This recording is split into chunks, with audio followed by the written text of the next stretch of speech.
श्रीमन् महापूर्ण कुलाब्धि चंद्रम गोपाल सूरींद्र तनूजरत्नम तत्प्राप्त वेदार्थ युवार्थ बोधम श्री श्रीनिवास गुरुम आश्रयामः वरददेशिक कृपापात्रम वरवर मुनिकुलोद्भवम आचार्य हृदय प्रवीणम वंदे संपत्कुमारं गुरुम श्रीशैलेश दयापात्रम धीभक्त्यादि गुणार्णवम यतीन्द्र प्रवणं वंदे रम्यजा मातरं मुनिम लक्ष्मीनाथ समारंभां नाथयामुन मध्यमाम् अस्मदाचार्य पर्यन्तां वंदे गुरु परंपरां यो नित्यमच्युत पदाम्बुज युग्मरुक्म व्यामोगतस्ततितराणि तृणाय मेने अस्मद्गुरोर्भगवतोस्य दयैक सन्दोहो रामानुजस्य चरणौ शरणं प्रपद्ये गुरुमुख अनद्विद्य प्रागवेदान् अशेषान् नरपति परिक्लुब्धं शूलगमादातु कामः स्वशरमरवन्त्यं रङ्गनाथस्य साक्षात् त्रिजगुणतिलकन्तं विष्णुचित्तं नमामि.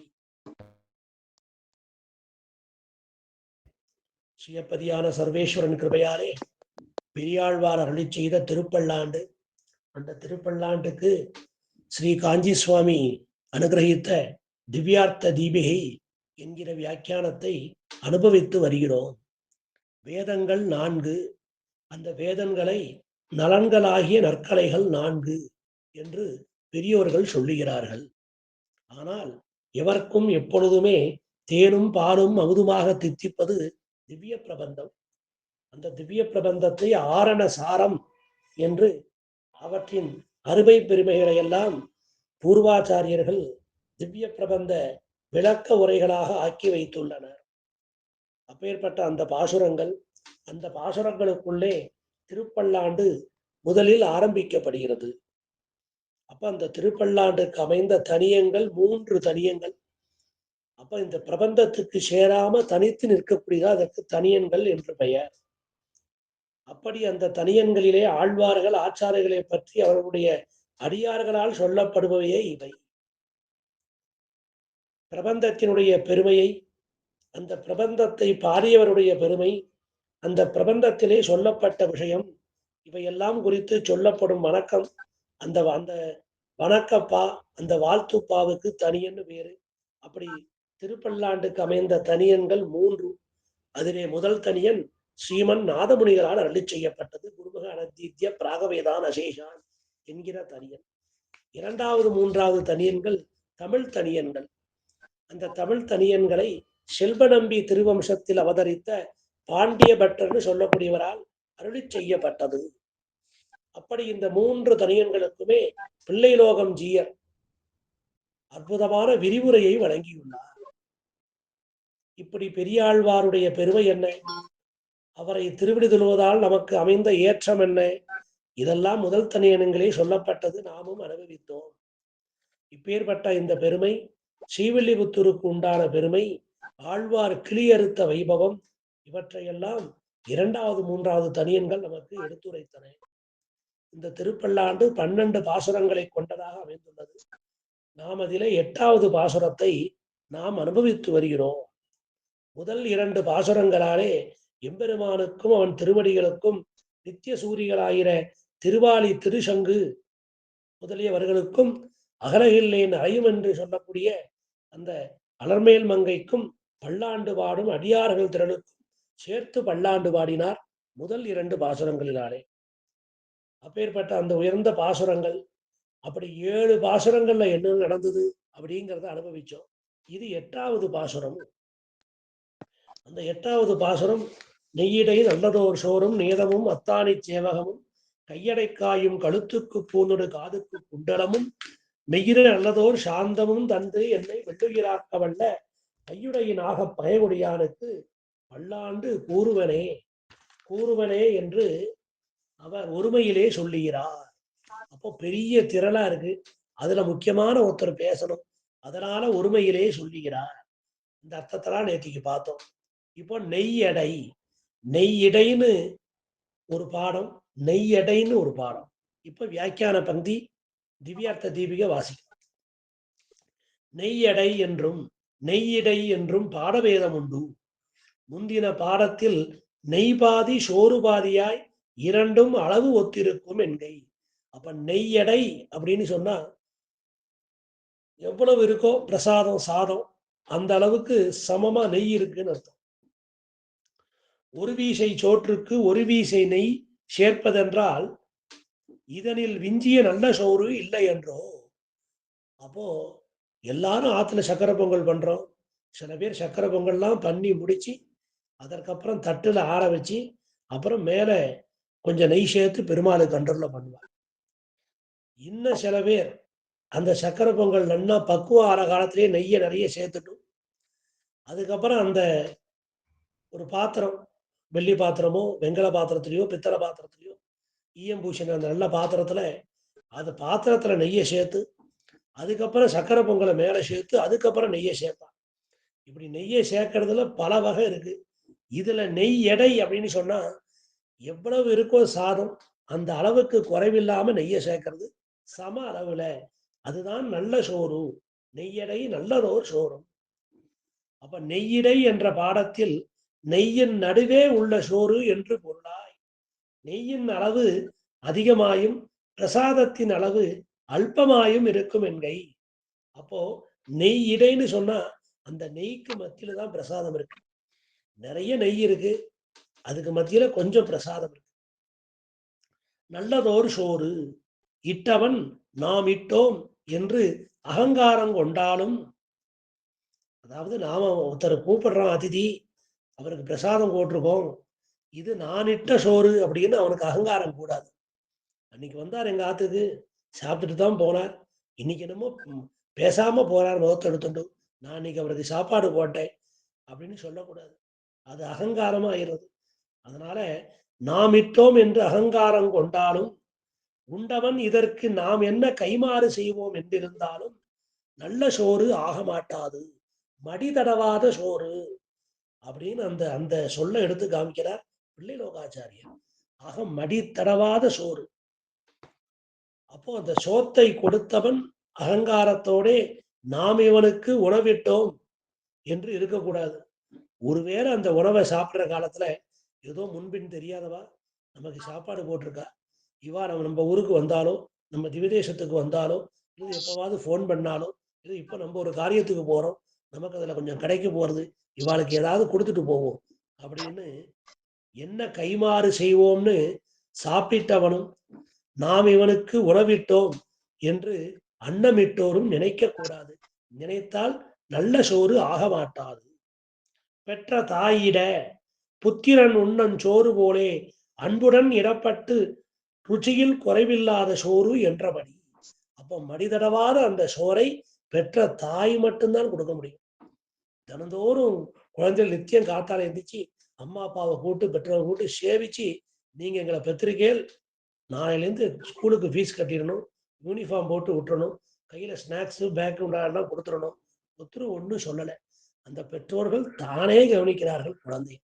அதே போல ஒரு தாய், அந்த தாய்க்கு ஏற்றம் என்ன அப்படின்னா, பிள்ளை உத்தியோகத்துக்கு போட்டும் போகாம இருக்கட்டும், என்னவே இருக்கட்டும், அவன் நல்லவனா இருக்கட்டும் தீயவனா இருக்கட்டும், அவனுக்கு சோறு போடுற காலத்துல இந்த பிள்ளைக்கா சோறு போடுற நினைவு இருக்காது. நாம இவனுக்கு சோறு போட்டிருக்கோம், நாளைக்கு நமக்கு ஒரு நாள் முடியாம போகும், நம்மளை கொண்டு அந்த இடத்துல விடாம இவனே வச்சு காப்பாத்துவனா அந்த நினைப்பும் கிடையாது. அதனால தாய்க்கு எந்த எதிர்பார்ப்பும் இல்லை. அந்த மாதிரி புத்திரனுக்கு அம்மாக்கு அம்மா நம்ம நல்லா கவனிச்சுட்டு இருக்கா, தாய்ப்பால்லாம் கொடுத்து வளர்த்துருக்கா, நாம நமக்காக பட்டினி கிடந்திருக்கா, நாம வெளியே போனாலும் அதை அசகியம் பார்க்காம சகிப்பு தன்மையோட எனக்கு எல்லா காரியமும் பண்ணியிருக்கா. அப்பேற்பட்ட அந்த தாய்க்கு நான் என்ன செய்ய போறேன் அந்த நினைப்பு கிடையாது புத்திரனுக்கு. அப்படி சோறு போடுற காலத்துல இந்த சோறுக்கு என்ன உதவி கைமாறன்னு புத்திரன் நினைக்க மாட்டார். நாம இந்த சோறு போடுறவேங்கிற அகங்காரமோ எதிர்பார்ப்போ ஒண்ணுமே இருக்காது தாயிட்ட. அதைத்தான் தாயிட புத்திரன் உண்ணும் சோறு போலே அன்புடன் இடப்பட்டு ருச்சியில் குறையில்லாத சோறு, அதான் மடிதடவாத சோறு அப்படின்னு பேரு. அப்ப அனன்ய பிரயோஜனமா கவனித்தார்கள். சபரி கொடுத்தா ஸ்ரீராமனுக்கு, விதுரன் கொடுத்தா ஸ்ரீ கிருஷ்ணனுக்கு, அப்புறம் திருவடி தூது போயிட்டு பெருமானும் திருவடியுமாக சேர்ந்து அமுது செய்தார்கள். அந்த மாதிரி போஜனங்களை எல்லாம் வருஷப்படுத்தி காட்டுற ரகசியத்துல. அத்தானி சேவகமாவது ஆஸ்தான சேவகம்.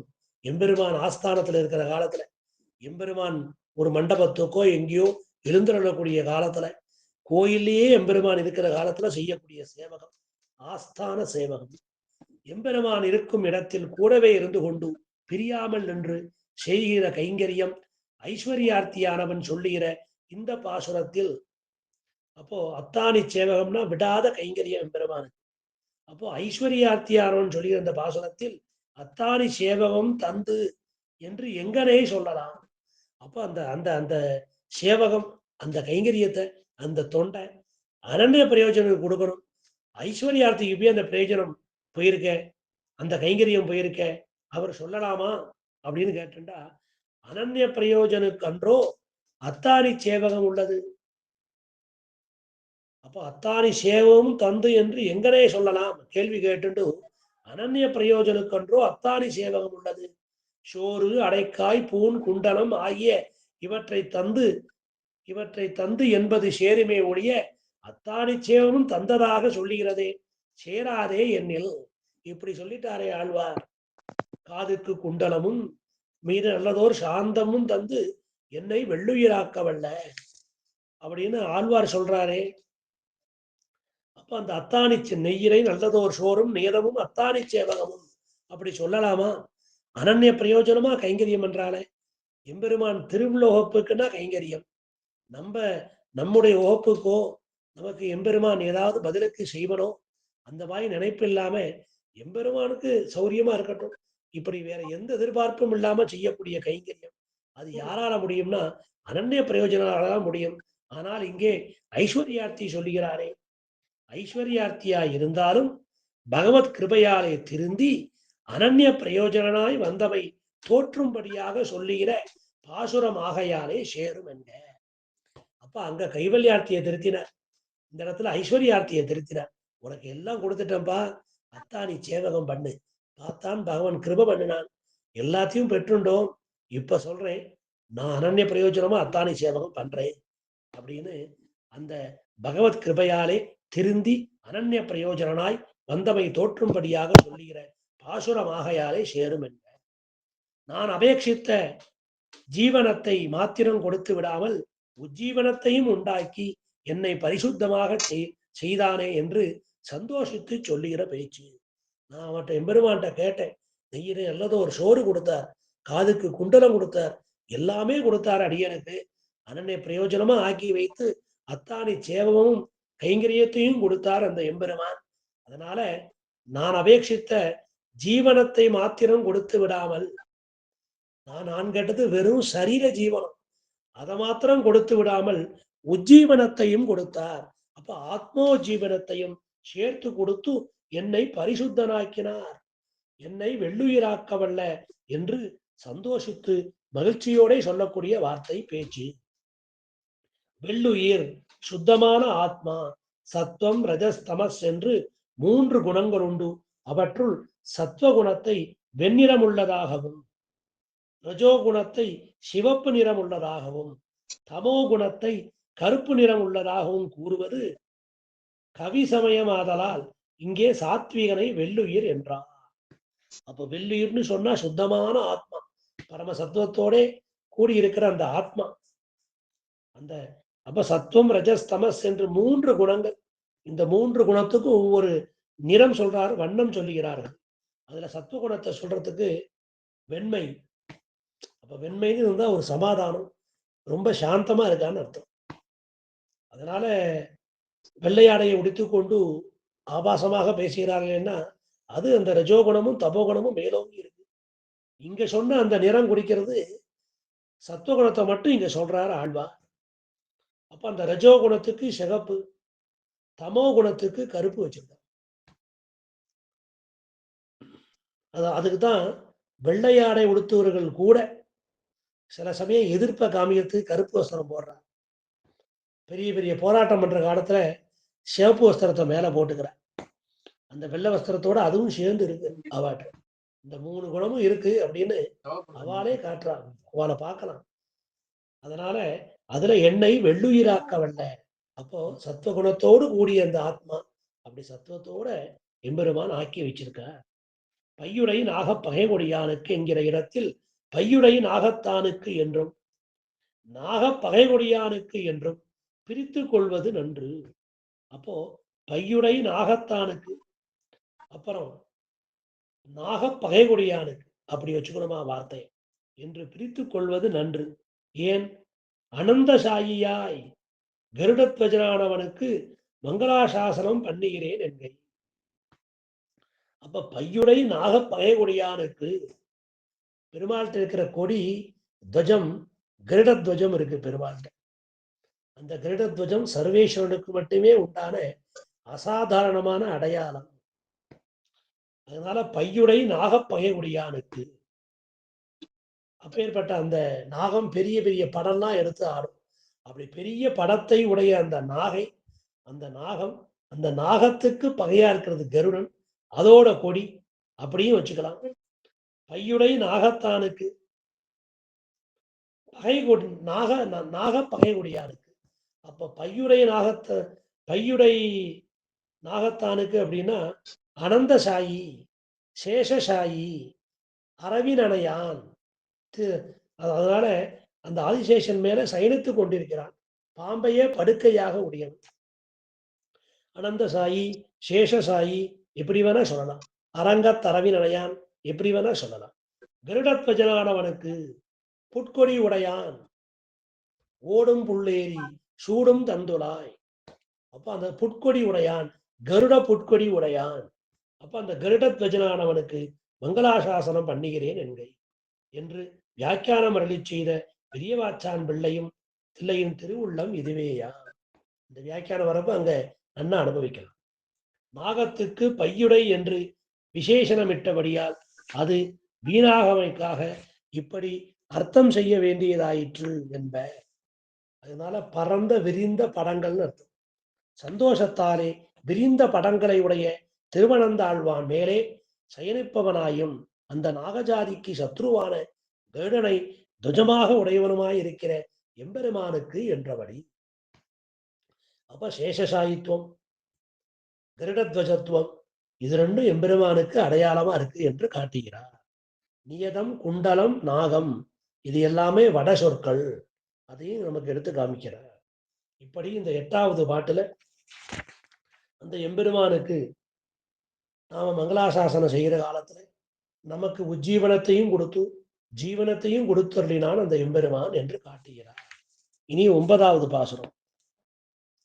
உடுத்து களைந்தனின் பீது ஆடை உடுத்து களத்ததுண்டோ, தொடுத்த துலாய் மலர் சூடி களைந்தன சூடும் இத்தொண்டர்களோ, பிடித்த திசைகருமந்திருத்தி திருவோண திருவிழவில் படுத்த பைநாகனை பள்ளி கொண்டானுக்கு பல்லாண்டு கூறுதுமே.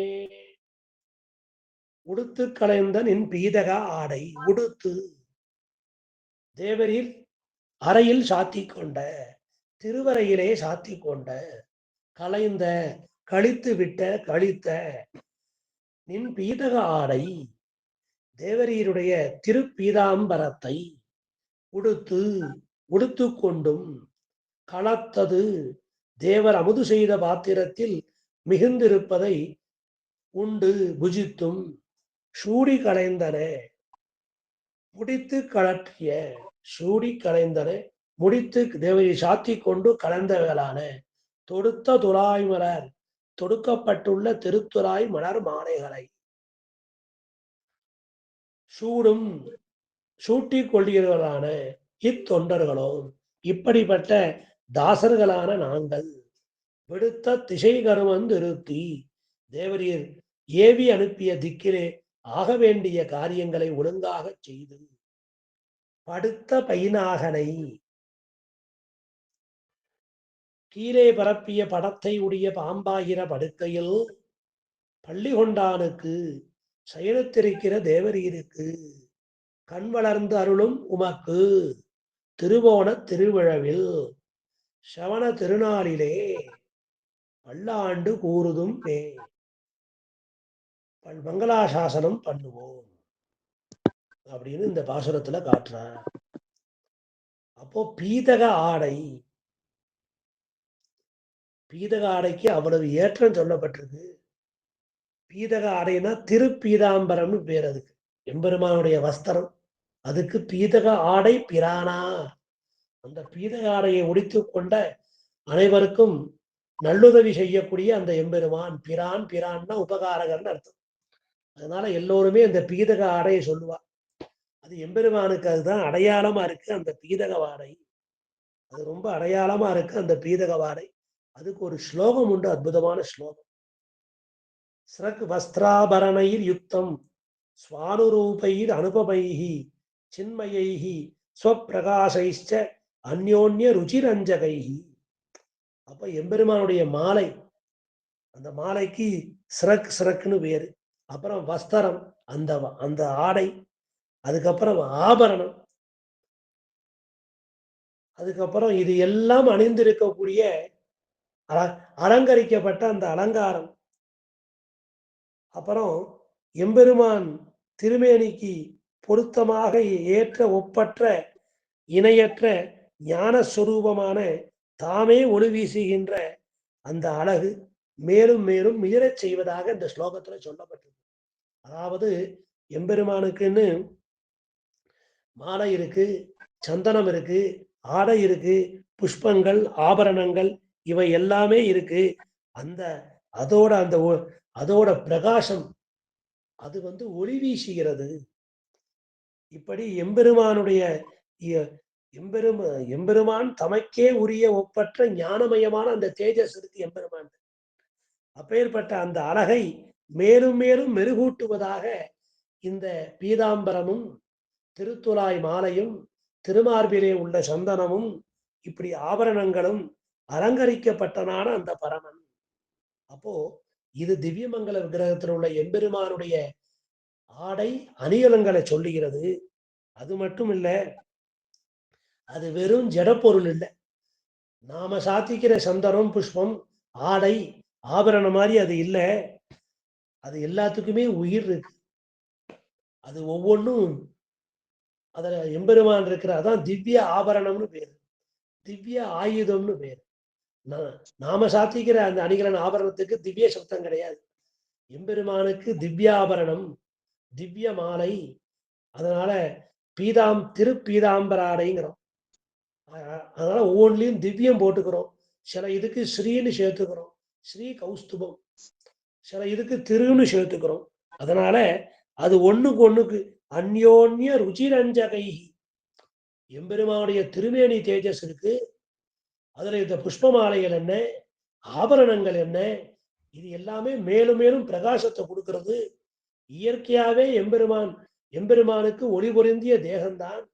அவ்வளவு இது வேற ஒரு பிரகாசம், அது வேற ஒரு பிரகாசம். அந்யோன்ய ருச்சிரஞ்சகை.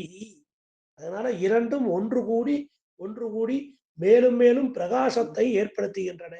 அப்பேற்பட்ட அந்த பீதக ஆடை, அப்பேற்பட்ட அந்த வஸ்திரங்கள், அப்பேற்பட்ட அந்த ஆபரணங்கள்னு இது ஒரு ஸ்லோகம். அப்பேற்பட்ட அந்த ஸ்லோகத்துல இவ்வளவு விஷயம் சொல்லப்பட்டிருக்கு. அந்த பீதக வாடை கலத்ததுண்டு. ததிய புக்தோஜித சேஷபோஜினா போனகம் செய்த சேடம் தருவரேல் புனிதமன்றே. அது ஆளவந்தார் காட்டுற ததிய புக்தோஜித சேஷபோஜினா. அதனால அந்த பிரசாதமே, எம்பெருமான் அமுதுண்ட பிரசாதமே நமக்கு தாரகமாக இருக்கிறது. அதனால நமக்குன்னு ஒண்ணு நாம வச்சுக்க கூடாது. எப்படி இந்த பிரபன்னன் இருக்கும்னு பிரபன்ன லட்சணத்துல சொல்லப்பட்டிருக்கு அப்படின்னா, எம்பெருமானுக்காகவே அந்த போதை போக்கணும். நான் பெருமாளுக்கு கைங்கரியம் பண்ணுவேன், கோயிலுக்கு போவேன், ஆத்துல திருவாராதனம் பண்ணுவேன். அதை தவிர சில நேரங்களை எனக்காகவும் நான் செலவிட்டுப்பேன். எனக்குன்னு தனிப்பட்ட இன்பம் மகிழ்ச்சி இருக்கு, நான் அதுக்கு செலவிட்டுப்பேன்னா அது பிரபன்னத்துவம் இல்லை. அதே மாதிரி எம்பெருமானுக்கு அம்சி பண்ண பதார்த்தமும் இருக்கு, எனக்கு சில இது பிடிக்கும், அதையும் பண்ணி வச்சுட்டு இருக்கேன், ரெண்டையும் சேர்த்து சாப்பிட போறேன், அதுவும் பிரபன்னத்துவம் இல்லை. நான் ஒரு எம்பெருமான் திவ்யதேசத்துக்கு போனேன், பெருமாளை சேவிச்சேன், பக்கத்திலேயே இன்னும் அழகான இடம் இருந்தது, அங்க போயிட்டு வந்தேன் அப்படின்னா அதுக்கும் பிரபன்னத்துவம் இல்லை.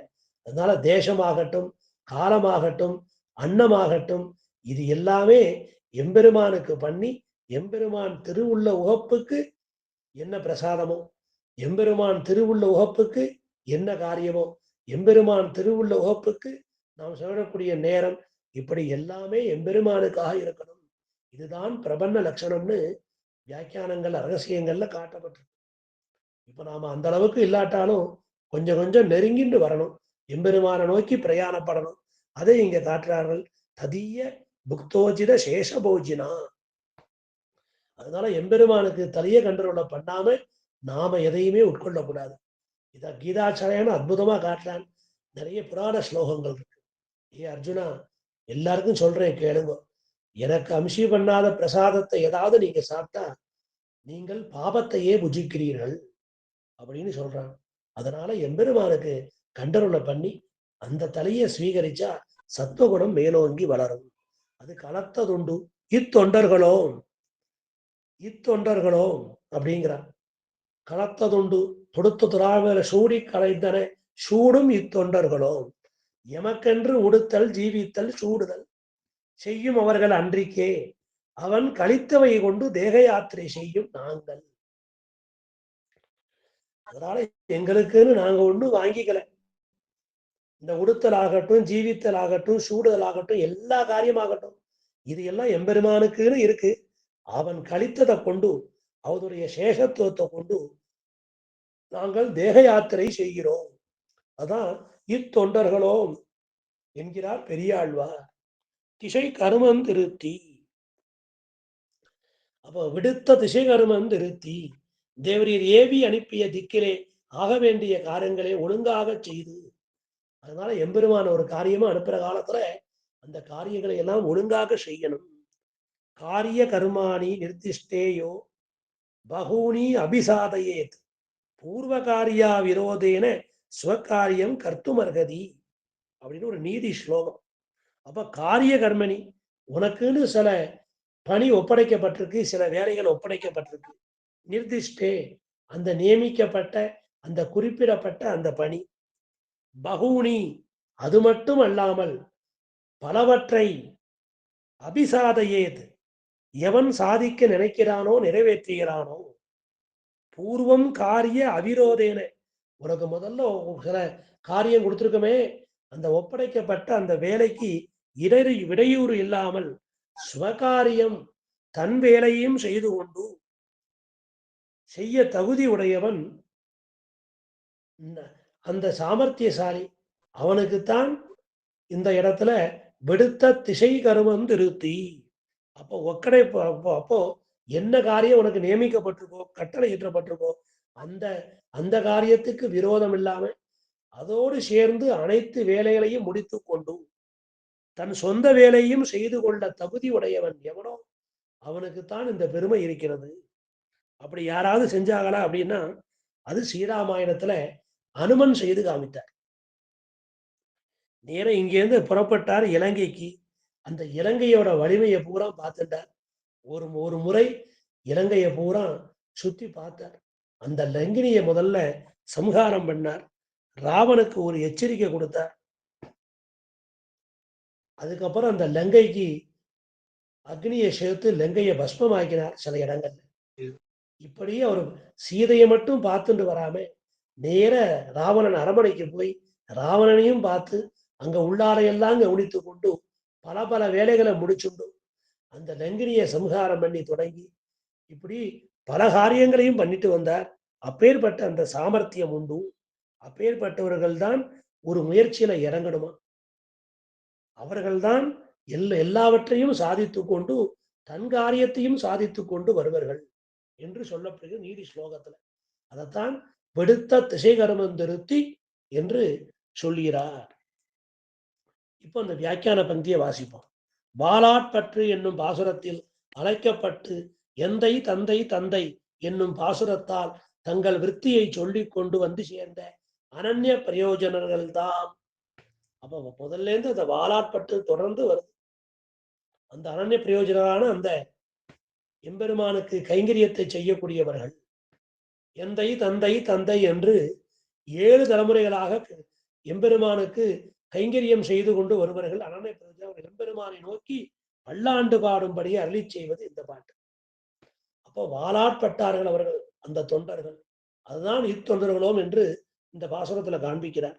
அவர்கள் எம்பெருமானுக்கு மங்களாசாசனம் செய்தபடியை இந்த பாசுரம் கூறுகிறது.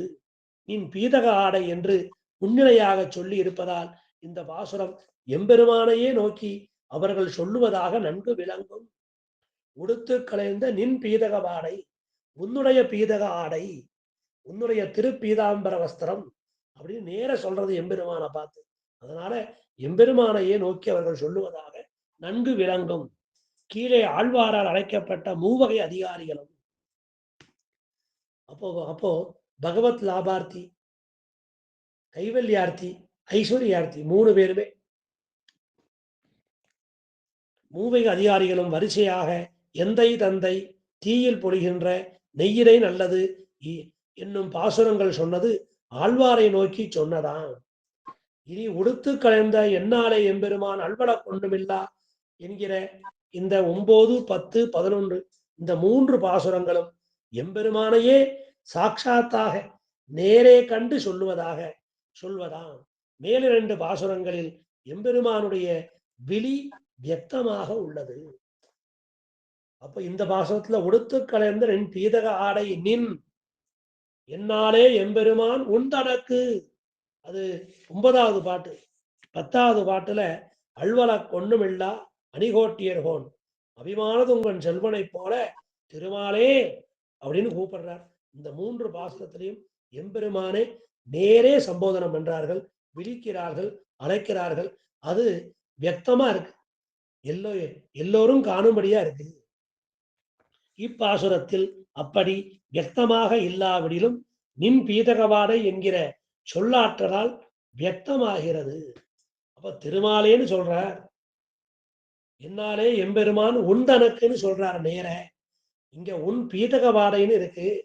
இருந்தாலும் அந்த சொல்லாற்றலால நின் பீதகவாடைன்னு சொல்லக்கூடிய அந்த சொல்லுக்கு உண்டான சக்தி அதை வச்சுண்டு இங்கேயும் நேர எம்பெருமானை விழிப்பதாக இருக்கிறது. எம்பெருமானே, நாங்கள் எங்களுக்கென்று அன்னம், வஸ்திரம், புஷ்பம் முதலானவற்றை விலைக்கு வாங்கி உபயோகிப்பதில்லை. தேவரீர் அனுபவித்து கழித்தவற்றை மகா பிரசாதமாக கொண்டு அவற்றையே உடுப்பதும் உண்பதும் சூடுவதும் செய்வோம் நாங்கள். அப்ப எந்த வஸ்திரம் வாங்கினாலும் ஆத்துல பெருமாளுக்கு முதல்ல சாத்திரணும், பெருமாள் சன்னதியில வச்சு அந்த பெருமாளுக்கு காண்பிக்கணும். இதெல்லாம் பின்னால பெரியவாச்சான் பிள்ளை வியாக்கியானத்துல வருது, அப்போ விளக்கமா பார்க்கலாம். அவ்வளவோடும் இல்லாமல் தேவரீருக்கு எந்த திக்கிலே எந்த காரியம் ஆக வேண்டி இருந்தாலும் அவற்றை ஒழுங்குபட செய்து முடிப்பதும் செய்வோம். அதனால உங்களுக்கு இனி ஆணை எடு எம்பெருமானை, எந்த திக்குக்கு போகணும் சொல்லு, அங்கே நீ இட்ட ஆணையை நாம் நடத்தி கொடுக்கிறோம். அவ்வளவிலும் திருப்தி பெறாமல் ஒரு வெள்ளி மலையில் காலமேகம் சாய்ந்து கிடப்பது போல. அப்போ ஒரு வெள்ளி மலை அப்படின்னா அந்த ஆதிசேஷன், வெள்ள வலையேன்னு இருக்கக்கூடிய அந்த ஆதிசேஷன், அந்த ஆதிசேஷன் ஒரு மலை போல இருக்கார். அந்த வாழை சுருட்டிண்டு எம்பெருமானுக்கு ஒரு அணை போல இருக்கிறார். பெரிய ஒரு அணைனா எவ்வளவு உசரமா இருக்கும் அந்த அணை, அது வெள்ளி மலை ஒரு அணை போல இருக்கு. அதுல காலமேகம் சாய்ந்து கிடப்பது போல, கருத்த மேகம் எம்பெருமான் அந்த பெரிய பெருமாள் சாய்ந்து இருப்பது போல ஆதிசேஷ சைனத்திலே தேவரில் பள்ளி கொண்டிருக்கிற கிடை அழகுக்கு பல்லாண்டு பாடுவதும் செய்வோம் என்கிறார்கள். அப்ப நடையழகு, தொடையழகு, உடையழகு, கிடையழகு, கொடையழகு, வடையழகு, நிறைய திவிதேசம் இப்படி இருக்கு. அதுல இது கிடையழகுக்கு. ஆமா, எத்தனை காலம் கிடத்தி, கிடந்த நாள் கிடந்தாய் எத்தனை காலம் கிடத்தி உன் திருவுடம்பு அசைய. பெருமான் படுத்துட்டு இருக்காரு ஆதிசேஷ சயனத்துல, கொஞ்சம் உடம்பு நாம கொஞ்சம் அசைச்சு அந்த பக்கமா கொஞ்ச நேரம் படுத்துக்கிறோம், அப்புறம் இந்த பக்கமா கொஞ்ச நேரம் படுத்துக்கிறோம். அப்படி எம்பெருமான் சயனிக்க வேண்டாமா? அந்த ஆதிசேஷனுடைய பெரிய வாள் இருக்க சரீரம் அதுவே எம்பெருமான் அசைச்சு அசைச்சு கொடுக்குமா. அப்பேற்பட்ட கிடையழகு அந்த எம்பெருமானுக்கு பல்லாண்டு பாடுவதும் செய்வோம் என்கிறார்கள் அந்த எம்பெருமானுக்கு. பீதக ஆடை, பீதம் என்னும் வடசொல் கப்பிரத்தியம் பெற்று பீதகம் என்றாயிற்று. அப்ப பீதம்தான் அப்பேற்பட்ட அந்த மஞ்சள் ஆடை, அதுக்கு பீதம்னு சொல்றது. பீதக ஒரு கா சேர்ந்திருக்கு, க பிரத்யம்னா அது வந்து சஃபிக்ஸ், ஒரு கா சேர்ந்திருக்கு அதுல, அதனால பீதகம் என்று ஆயிற்று. பொன் வர்ணமான ஆடை எங்கை, அது ஒரு மஞ்சள் கலர்ல இருக்கு, தங்க கலர்ல. எம்பெருமானுடைய திவ்ய பீதாம்பரத்தை பிறர் உடுத்து கொள்ளலாமோ? அகுது அப்பெருமானுக்கே அசாதாரணம் என்றோ எண்ணில், ஒருவேளை பீதக ஆடை அந்த வஸ்திரமா இருக்கு பொன்னிறமா, நாம எல்லாரும் ஸ்வேத வஸ்திரம் வெள்ளை வேஷ்டினா கட்டிக்கிறோம் அப்படின்னு கேட்டா, சில ஆசனங்களில் சாதாரண திருப்பரிவட்டங்களை சாத்திக் கொள்வதுண்டு. ஆகையால் அவற்றை சொல்லுகிறது. எப்போதும் அந்த பீதகாடை இல்லை, சில சமயம் வேஷ்டி கட்டிக்கிறார், அதனால அதையும் பீதகாடை என்று சொல்லலாம். ஆக எம்பெருமானுக்கு என்ன புஷ்பம் சாத்தினாலும் அது திருத்துழாய் தான், என்ன ஆடை சாத்தினாலும் அது பீதகாடை. அவை பீதக ஆடை ஆகுமோ எனில் எம்பெருமான் திருவரையில் சாத்திக் கொள்ளும் வஸ்திரங்கள் எல்லாம் திவ்ய பீதாம்பரத்தின் அம்சமேயா என்பது சாஸ்திரம். அதனால எம்பெருமானுக்கு எந்த வஸ்திரம் சாத்தினாலும் திருப்பீதாம்பரம் தான் சொல்லணும். பள்ளி கொண்டானுக்கு பள்ளி கொண்ட உனக்கு என்கை முன்னிலையில் படற்கை வந்து இடவழி அமைதி ஒருமையில் பன்மையும் பன்மையில் ஒருமையும் ஓரிடம் பிறவிடம் தழுவது முழவே என்பது நன்னூல் சூத்திரம். அந்த பள்ளி கொள்ளானுக்கு அப்படின்னு எம்பெருமான் முன்னாலேயே சொல்றோம். இந்த பள்ளி கொண்டானுக்கு அது வந்து ஒருமையிலும் இருக்கலாம், பன்மையிலும் இருக்கலாம். அதனால பள்ளி கொண்டானுக்கு அப்படின்னு சொன்னா அது வந்து சுவாமி அவர்கள், அவர், அவர்கள் அப்படின்னு சொல்றோம். அவர்னு சொல்ல வேண்டாம், அவர்கள்னே சொல்லுவோம் அப்படின்னு சொல்றோம். அதனால அவர்கள் பள்ளி கொண்டானுக்கு அப்படின்னு மரியாதை தோற்ற சொல்லலாம். பன்மையில ஒருமையும் இருக்கு, ரெண்டு தழுவலுமே இதுல இருக்கு. அந்த பள்ளி கொண்டானுக்கு அப்படின்னு முன்னிலை படற்கை வந்த இடவழு அமைதின்னு அது தமிழ் இலக்கண முறைமை. அதனால எம்பெருமான் முன்னிலையே சொல்றாரு பள்ளி கொண்டானுக்கு. அப்ப கொண்டான்னு சொல்லிட்டோமே, அது ஒருமையானா? இல்லை இல்லை, அது பன்மைதான். சொல்லக்கூடிய வார்த்தை ஒருமையில இருக்கு. ஒருமையில் பன்மையும் பன்மையில் ஒருமையும் ஓரிடம் பிறரிடம் தழுவலும் உளவே அப்படின்னு நன்னூல் சூத்திரம். எம்பெருமானுக்கு முன்னாலேயே சொல்றோம், இந்த இருக்கார இவர்தான், இவன் தான், இந்த இவர் தான் அப்படின்னு. பள்ளி கொண்டானுக்கு இவருக்கு தான் அப்படின்னு சொல்றோம். அது இவர்களுக்கு இவருக்கு அப்படின்னு ஒருமையும் பன்மையும் பன்மையில் ஒருமையும் சேர்ந்து சேர்ந்து வருகிறது. அதனால பள்ளி கொண்டானுக்கு என்கிறார். இது 9வது பாசனம். 10வது பாசனம். என்னால் என்பருமான் உந்தனக்கு அடியோம் என்று எழுத்தப்பட்ட அந்நாளே அடியோங்கள் அடிக்குழியில் வீடு பெற்று இருந்ததுகான் சென்னால் தோற்றி திருமதுரையிற் சிலை உடைத்து ஐந்தலைய பைனாக தலை பாய்ந்தவனே உன்னை பல்லாண்டு கூறுதுமே. என்னாலே எம்பெருமான், எம்பெருமான் சுவாமின்னு கூப்பிடுறார். உந்தனக்கு எம்பெருமான் சுவாமின்னு அர்த்தம். எந்த நாள், என்னால்னா எந்த நாள்னு அர்த்தம். சுவாமி உனக்கு, எம்பெருமான் உந்தனக்கு சர்வசேஷியான உனக்கு, தேவர் இருக்குன்னு சொல்லலாம், சர்வசேஷியான உனக்கு அடியோம் என்று சேஷபூதர் என்று, நீ சர்வசேஷி, நீ ஒருவன் தான் ஆண்டான், நாங்க எல்லாரும் அடிமைகள். உன்னை தவிர இருக்கிற எல்லா வஸ்துக்களும் அந்த சமஸ்த பதார்த்தங்களும் எம்பெருமானுக்கு அடிமைதான். அவன் ஒத்திதான் சர்வசேஷி. அதான் சேஷின்னு போடாம வகுத்த சேஷி, சர்வசேஷி, இதெல்லாம் உயிருள்ள சொற்கள். அடியோம் என்று எழுத்தப்பட்டே, அடிமை சீட்டு எழுதி கொடுத்த நாள், அந்த எழுத்து சொல்லானது, நாங்கள் அடிமைப்பட்டவர்கள் என்று சொல்லானது. அந்நாளே அன்றைய தினமே அடியோங்கள் தொண்டரான நாங்களும் அடிக்குடில் கிரகங்களில் உள்ள புத்திர பௌத்திராதிகளும், அடியோர் மட்டும் இல்லை, என்னுடைய வம்சம் முழுக்க வீடு பெற்று விடப்பெற்ற நல்ல கதியை அடைந்து அர்த்தம். உயிர்ந்ததுகான் ஈடேறினோம் சென்னால், சென்னால் தோற்றி நல்ல நட்சத்திரத்திலே திரு அவதரித்து, அந்த எம்பெருமான் ரோகிணி நட்சத்திரத்திலே அவதரித்தான் கந்தனாக. அதான் ரோகிணி நட்சத்திரத்திலே தோற்றி திரு அவதரித்து திருமதுரையில் ஸ்ரீ வடமதுரையிலே சிலை குனித்து வில்வளைத்து நரக ஜராசந்தாதிகளோட பொருது. அப்பேற்பட்ட அந்த ஜராசந்தன் முதலானவர்களை வெற்றி கொண்டு அப்பேற்பட்ட அந்த எம்பெருமான் ஐந்தலைய பைனாகம், 5 தலைகளை உடைய படங்கள் விரிந்த காளியன் என்னும் பாம்பின் தலை பாய்ந்தவனே, தலையிலே குதித்தவனே, தலையிலே நிறுத்தம் செய்தவனே, உன்னை உனக்கு பல்லாண்டு கூறுதுமே, மங்களாசாசனம் பண்ணுவோங்கிற. அப்ப 7 வியாக்கியான பந்தி. அப்ப எழுத்தப்பட்ட அப்படின்னா இந்த சம்சாரத்திலே இருந்து கொண்டு தாசிய பிரகாசம் ஆவது துர்லபம். நான் உனக்கு அடிமை சாசனம் பண்ணி கொடுக்க மாட்டேன். நான் சுதந்திரன். நான் சுதந்திரனா இருக்க போறேன். எனக்கு பரதந்திரனே வேண்டாம். நான் யாருக்கும் அடிமை இல்லை. அடிமைத்தனம் ஒழியணும். இது ஜனநாயகமா இருக்கு. இது பிரஜா பிரபுத்துவமா இருக்கு. எல்லோரும் இந்நாட்டு மன்னர்கள் அப்படின்னு சொல்லியிருக்கா. அப்புறம் நீ மட்டும் என்ன வடமதுரை மன்னன்னு புறப்பட்டு வந்துட்டேன். அப்படி உனக்கு நான் அடிமைப்பட்டவனா? கண்டிப்பாக இல்லை. நான் சுதந்திரன். அப்ப எழுத்தப்பட்டன்னு சொல்லணும்னா அந்த தாசிய பிரகாசம் துர்லபமா இருக்கு. நான் பரதந்திரன்னு சொல்லிக்கிறதுக்கு எல்லாருமே வெக்கப்படுறோம். நான் சேஷபூதன்னு சொல்லிக்கிறதுக்கு எல்லாருமே தயங்குறோம். இதுல ஒரு தயக்கமும் வேண்டாம்.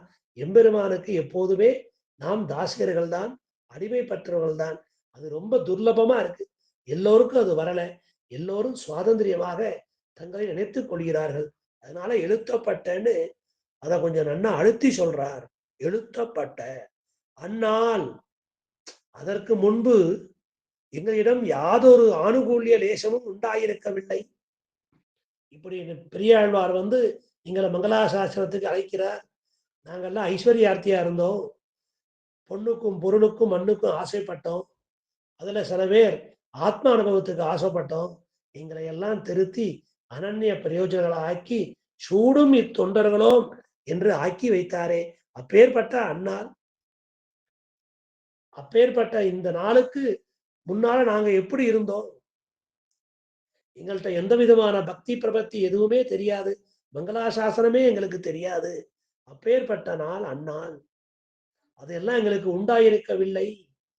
அது பழுதே போயின பல நாள்களும். அதனால கொடுமையான அந்நாள். ஆனா இந்நாள் அப்படி இல்லை. இந்நாள் மங்களாசாசன பிறகுதான் நாங்க வந்திருக்கோம். அடிக்குடில், அடிக்குடில்னு காட்டுறார் அந்த இடத்துல. அப்போ அடிக்குடில்னு சொன்னா கிரகங்களில் உள்ள புத்திர பௌத்திராதிகள்னு பார்த்தோம். அப்ப அடிக்குடில்னா நல்ல பதத்தால் மனைவாழக்கூடியவர்கள். வசுதேவ குடும்பகமா இருக்கும். நாங்க எல்லாரும் வசுதேவ குடும்பகம். இங்க திருமாளிகை நந்தகோபுர திருமாளிகை மாதிரி இருக்கு. அந்த எம்பெருமானையே நாங்க அடைஞ்சிட்டோம். நல்ல பதத்தால் மனைவாழ்வர். நல்ல கோட்பாட்டு உலகங்கள் மூன்றினுள்ளும் தான் நிறைந்த அள்ளி கமல கண்ணனை அந்த அந்தன் குருகூர் சடகோவன் சொன்ன சொல்லப்பட்ட 1000த்துள் இவையும் 10ம் வல்லார்கள். அது என்ன 10 பாட்டுனா நெடுமார் கடிவை பதிகம். அது பாகவத சேஷத்துவத்தை சொல்றது, போக்கியத்துவத்தை சொல்றது, சரண்யத்துவத்தை சொல்றது. அப்பேற்பட்ட அந்த பாசுரம். நாங்கள் தாசர்களாக இருக்கிறோம். எம்பெருமானுக்கும் பிராட்டிக்கும் மட்டுமல்ல, அவன் அடியார்களையே தெய்வமாக கொண்டுள்ளோம். நல்ல பதத்தால் மனைவாழ்வர் கொண்ட பெண்டிர் மக்களே. அதனால புத்திர பௌத்திர லாபம் எப்படி இருக்கும்னா வசுதேவ குடும்பகமா இருக்கணும். அப்பேற்பட்ட அந்த நல்ல பதத்தால் மனைவாழ்வர் என்னுமா போனே. அதனால அந்த எம்பெருமானுடைய அந்த திவ்ய சௌந்தரியத்துக்கும் எம்பெருமானுடைய குணங்களுக்கும் ஆலங்கால் பட்டு தலைமுறை தலைமுறையாக அந்த கைங்கரியங்களை செய்து வருகிறோம். அப்பேற்பட்ட அடிக்குடில் உய்ந்ததுதான் என்றும் அறியாதார்க்கு அறிவிப்பது போல சொல்ல வேணுமோ என்றால் உபகரித்து விஸ்மரித்து போவது உனது சுபாவம். உபகாரத்தை பெற்று அடியோ மறவாதிருப்பது எமது கடமை என்று ஆழ்வார் அறிவிப்பதாயிற்று. நாங்கள் உயிர்ந்து போனோம். உன்னுடைய அருள் கிடைச்சது. என்னை வெள்ளுயிராக்க வல்ல. அப்பேற்பட்ட அந்த ஆத்ம தத்துவத்தை நீ சத்துவத்தோட கூடினதாக ஆக்கி வைத்தாயே. உனக்கு சேவகம் பண்ணும்படி ஆக்கி வைத்தாயே. உன்னுடைய திருவடி தாமரைகளே கைங்கரியம் செய்யும்படியும் மங்களாசாசனம் செய்யும்படியும் ஆக்கி வைத்தாயே. அதைத்தான் உயிர்ந்ததுதான். அதனால நீ பெரிய உபகாரம் பண்ணிட்ட. அதை நீ மறந்துடலாம். அடியோங்கள் மறக்க மாட்டோம். அடியோங்கள் அந்த உபகாரத்தை மறவாது இருப்பது எமது கடமை என்று ஆழ்வார் அறிவிக்கிறார். உயிர்ந்ததுதான். உனக்கு ஒரு உதவி கைமாறு கிடையாது. அதனால பேருபகாரம் பண்ண எம்பெருமானுக்கும் உதவி கைமாறு செய்ய முடியாது. அந்த பிராட்டிக்கும் உதவி கைமாறு இல்லை. ஆச்சாரியனுக்கும் உதவி கைமாறு இல்லை, பாகவதோத்தமனுக்கு உதவி கைமாறு இல்லை. அப்ப என்ன, உங்களை மறவாதிருப்பது நினைவாலே அமையும். ஆக அந்த எம்பெருமான், பிராட்டி, ஆழ்வார் ஆச்சாரியர்கள், பாகவதோத்தமர்கள் அவர்கள் நினைத்து கொண்டே இருக்க வேண்டும். அத உயிர்ந்ததுகான் என்று காட்டுகிறார். இப்போ வியாக்கியான பந்தியை வாசிக்கலாம். ஏழு இடத்தில் என்கிற பாசுரத்தில் அழைக்கப்பட்டது தீயில் பொழிகின்ற என்னும் பாசுரத்தால் தாம் திரிந்தினபடியை சொல்லிக் கொண்டு வந்து சேர்ந்த கைவல்யார்த்திகள் எம்பெருமானை நோக்கி மங்களாசாசனம் பண்ணுகிறபடியை சொல்லுவது இந்த பாசுரம். அப்ப 7 இலக்கியம் முன்னம் வந்து எங்கள் குலாம் புகுந்து என்று அழைத்தார். அப்பேற்பட்ட அந்த கைவல்யார்த்திகளும் திருந்தி பாகவதர்கள் ஆகி அது எம்பெருமானுக்கு மங்களாசாசனம் பண்ணுகிறபடியை இந்த பாசுரம் சொல்லுகிறது. எம்பெருமானே, நாங்கள் கைவல்ய புருஷார்த்த பிராப்திக்கு சாதனமாக ஓம் நமக முதலிய சொற்களை சொல்லிக் கொண்டு தேவரீரை பஜனம் பண்ணினோம். அப்ப ஓம் ஓம் நமக நமக நாராயணாயன் சொல்லல அவன். ஏன்னா அவளுக்கு பகவத் கைங்கரியம் வேண்டாம். ஏன்னா அந்த ஆய சப்தம் கைங்கரியத்தை சொல்றது. எங்களுக்கு நாராயண கைங்கரியம் வேண்டாம். ஓமுல சொன்ன அந்த ஸ்வரூபத்தை தெரிஞ்சுட்டோம். அப்போ பிரணவத்தாலே ஸ்வரூபம் சொல்லிட்டு நாங்க அந்த ஸ்வரூபத்தை தெரிஞ்சுட்டோம். அப்ப நமபதத்தால நான் பிறர்க்குரியவன் அன்று, நான் உனக்கு உடையவன் தான். ஆனா ஸ்வரூபத்தை பார்த்ததுனால நான் அந்த ஆத்மாவை அனுபவிச்சுக்கிறேன், என்ன நானே அனுபவிச்சுக்கிறேன். நான் உனக்கு அடிமையாக மாட்டேன். அதனால நாராயண சப்தமும் வேண்டாம், கைங்கரியத்தை சொல்ற ஆய சப்தமும் வேண்டாம். ஓம் நமகன்னு அந்த அந்த இந்த இந்த 2 சொற்கள் போரும். தேவரில் எங்களை கடாட்சித்து நாங்கள் மீட்சியற்ற கைவல்யத்தை அடைந்து கெட்டு போகாதபடி அருள் புரிந்து நல்ல புத்தியை உண்டாக்கினபடியால், ஒருவேளை இந்த ஓமையும் இந்த நமகங்களை நம்பி போயிட்டோம்னா நாங்க திரும்பி வராத ஒரு பெரிய இடுகாட்டுல, ஒரு பெரிய சுடுகாட்டுல கெட்டு போயிருக்கும். அப்ப ஆத்ம தத்துவத்தை மட்டும் அறிந்து கொள்வதல்ல, அந்த ஆத்மாவோட சொரூபத்தை அறிந்து கொள்ளணும். அது என்னன்னா சேஷத்துவம், பாரதந்திரியம். அதை நீர் அருள் புரிந்து நல்ல புத்தியை உண்டாக்கினபடியால் எங்களுக்கு அதை உணர்த்தி கொடுத்தேர். சேஷத்துவத்தையும் பாரதந்திரியத்தையும் அடியோங்கள் இப்போது திருந்தி தேவரீருக்கு பல்லாண்டு பாடுகிறவராக ஆய்விட்டோம் என்கிறார்கள். அதனால எங்க சொரூபத்தை புரிஞ்சுட்டோம். அந்த சொரூபத்தை நானே அனுபவிக்க பார்த்தேன். இல்ல இல்ல, இந்த அனுபவம் பகவத் அனுபவமா இருக்கு. அதுவும் உம்முடைய திருமுக உல்லாசத்துக்காக இருக்கணும். அதனால உங்களுக்கு பல்லாண்டு பாடுவேன், மங்களாசாசனம் பாடுகிறேன். என்ன அப்படி திருத்தி கொண்டு வந்தது உம்முடைய அருள் என்கிறார்கள் கைவல்யார்த்திகள். எம்பெருமானே, தேவரீருக்கு அடியோம் என்று எழுத்தப்பட்ட நாள் என்னாலோ அந்நாளிலேயே அடியோங்களுடைய குடில் உஜ்ஜீவித்து போயிற்று. அதனால இது நாங்கள் எல்லோருமே உஜ்ஜீவித்து போனோம். தேவரீருக்கு அடியோம் என்று எழுத்தப்பட்ட நாள், எப்போ உங்களுக்கு அடிமை சாசனம் எழுதி கொடுத்தோமோ, எப்போது உங்களுக்கு அடிமைப்பட்டோலை எழுதி கொடுத்தோமே, அப்போதே எங்களுடைய குடில் உஜ்ஜீவித்து போன்றது. நாங்கள் கைவல்ய பிராப்திக்கு சாதனமாக ஓம் நமக என்பதை அனுசந்தித்து அதனால் யாத்திரிச்சிகமான நல்ல புத்தி பிறந்து ஓம் நமகன்னு சொல்லிகிட்டே இருந்தோம். பிரணவத்தை சொன்னோம், நம பதார்த்த சொன்னோம். அதனால எதேச்சையா ஒரு நல்ல புத்தி வந்தது. இப்போ குடிகுடியாக உஜ்ஜீவித்து போனோம். இனிமேல் எங்கள் பரம்பரையே வாழ்ந்து போகும். எப்போ உங்களுக்கு மங்களாசாசனம் பண்ண வந்தோமோ, எப்போ தேவனுடைய அருள் கிடைத்ததோ, உமருக்கு பல்லாண்டு பாடிக்கொண்டு எங்கள் குடிகளெல்லாம் வாழ்ந்து போகும். குடில் கிரகம் நைச்சிய அனுசந்தான பேச்சு. அடியோங்கள் அடிக்குடில், அடியோங்கள் புடிசைக்கு ஏளனம் சொல்ற முடியாது. அது நைச்சி அனுசந்தான பேச்சு.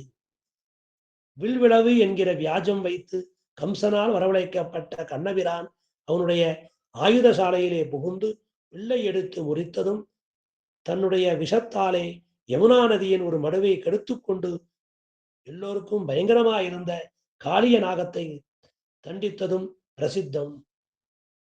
அதனால கம்சவதத்துக்காக மதுரைக்கு வந்தான் எம்பெருமான். அதுல ஒரு வில்லை எடுத்து முறித்தான், கம்சனை வதம் செய்தான். அந்த காளியனுடைய கர்வத்தை பங்கப்படுத்தி அந்த மடுவை நல்ல மடுவாக ஆக்கி அந்த காளியனுடைய கர்வத்தை அடக்கினான் எம்பெருமான். அந்த காளியனுடைய சரித்திரமும் இந்த கம்சனுடைய சரித்திரமும் எல்லோரும் அறிந்தது என்கிறார் இந்த 9வது பாட்டுல. அடுத்த பாட்டு இந்த 10வது பாட்டுல. அடுத்த பாட்டு 11வது பாட்டு.